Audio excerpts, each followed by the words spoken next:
Bienvenue sur le podcast Focus Transition. Je suis Sarah, consultante, coach et formatrice, et je suis la créatrice de ce podcast qui sera dédié à la transition professionnelle.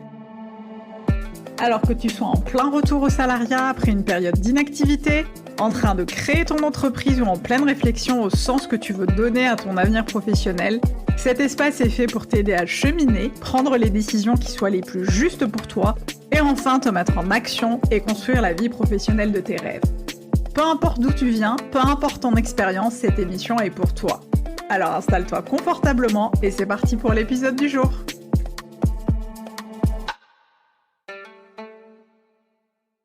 Hello, je suis ravie de vous retrouver dans ce nouvel épisode du podcast Focus Transition.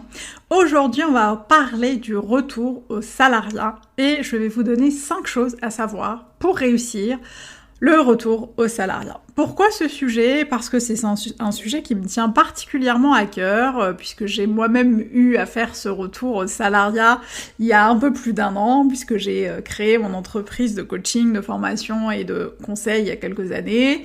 Et il y a plus d'1 an, j'ai décidé de revenir entre autres au salariat pour plusieurs raisons, parce que le projet m'intéressait, parce que les personnes qui étaient dans mon équipe étaient des personnes avec qui je savais que je pouvais extrêmement bien travailler avec elles, qu'il y allait y avoir des échanges hyper intéressants et le projet globalement en soi me plaisait et puis voilà, je suis revenue pour plusieurs raisons et ça sera peut-être l'objet d'un prochain podcast, mais aujourd'hui je voudrais vous donner 5 choses moi qui m'ont aidé en fait à amorcer un retour au salariat plutôt serein et qui vont, je l'espère, vous aider à cheminer dans votre réflexion, à savoir si oui ou non vous avez envie de revenir au salariat, soit après une longue activité d'entrepreneur ou soit après une période d'inactivité pour des raisons personnelles, professionnelles ou familiales. La première chose qu'il faut savoir pour réussir son retour au salariat, c'est qu'il est important de choisir son nouveau poste en conscience. Ce que j'entends par là, c'est que il peut effectivement arriver qu'on soit drivé par la peur du manque, le manque financier, la peur d'échouer, la peur de passer à côté d'un bon poste ou d'un poste important, et du coup, ces peurs-là nous font parfois prendre des décisions hâtives, des décisions qui sont pas toujours éclairées, et je trouve que c'est quand même intéressant de prendre le temps de se demander pourquoi on veut revenir au salariat, pourquoi on choisit de revenir avec ce poste-là, pourquoi on a envie d'accepter ce poste-là, cette opportunité-là, et est-ce qu'elle est en accord avec nos propres valeurs, nos besoins, notre trajectoire pro, notre vision, etc., etc. C'est vraiment important de pouvoir choisir son poste en conscience pour réussir cette transition vers le salariat.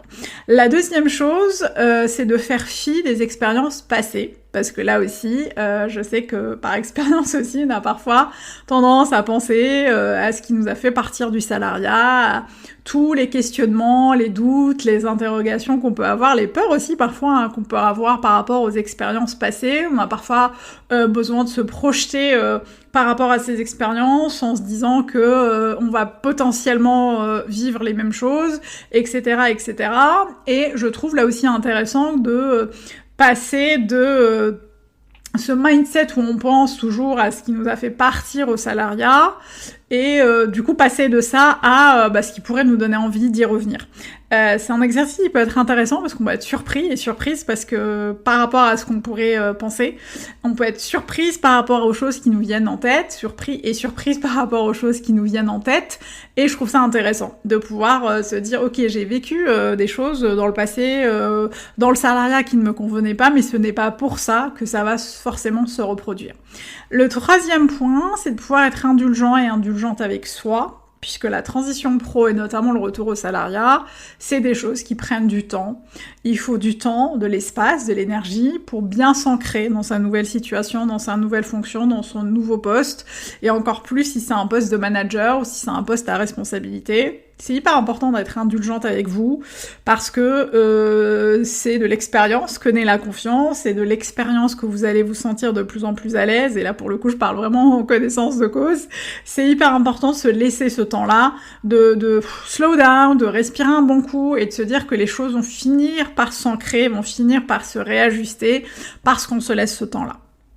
La 4e chose, c'est d'avoir des personnes ressources pour soi. Quand on fait cette transition vers le salariat ou le retour au salariat, c'est important d'avoir des collègues, éventuellement, des amis, des personnes de sa famille, des personnes qu'on aime, des accompagnants, des accompagnantes, ça peut être des coachs, des psys, ou n'importe quel autre type d'accompagnement, qui puissent, des personnes qui puissent simplement nous porter, nous supporter, nous aider, nous accompagner, nous écouter tout simplement. C'est important d'identifier rapidement les personnes qui peuvent être ressources pour vous, pour pouvoir vous confier à elles, déposer des choses lorsque vous sentez qu'il y a besoin.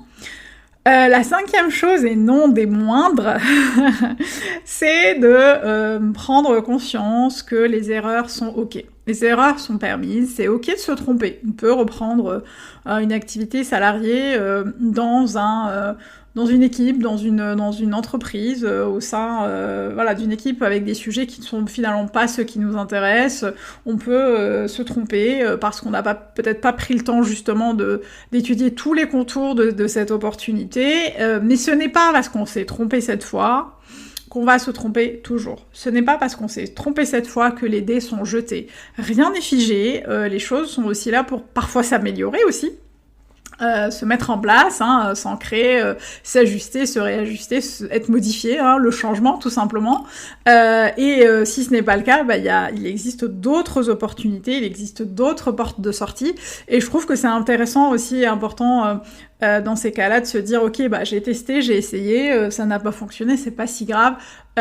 Comment je peux avancer vers l'avenir, comment je peux transformer et transcender cette expérience pour en sortir plus forte, plus grandie, plus enclin à aller vers l'avenir et vers le futur. Voilà, donc je répète. On arrive à la 5e, donc je répète, parce que ça va être intéressant pour votre réflexion. 5 choses à savoir pour réussir un retour au salariat. La première, c'est de bien choisir son poste en conscience. Le 2e, c'est de faire fi des expériences du passé. La 3e, c'est d'être indulgente avec soi. La 4e, c'est d'avoir des personnes ressources, c'est important d'avoir des gens qui sont là pour nous. Et le 5e point, c'est les erreurs sont ok. Il y a pas mort d'homme. C'est ok de se tromper et c'est ok aussi de pouvoir réajuster. Voilà, on arrive au bout de cet épisode, j'espère que ça vous a plu, que ça vous a aidé à cheminer. S'il y a des choses que vous voulez ajouter, puisque la liste n'est absolument pas exhaustive, n'hésitez pas à commenter l'épisode si la plateforme de podcast le permet, n'hésitez pas à le noter aussi, à venir me faire un petit coucou sur Instagram, Focus Transition, par mail, contact@sarahbenziane.com. Je serai ravie d'échanger avec vous, moi je vous retrouve au prochain épisode, et d'ici là, n'oubliez pas que votre transition professionnelle mérite toute votre attention. À bientôt. Ciao.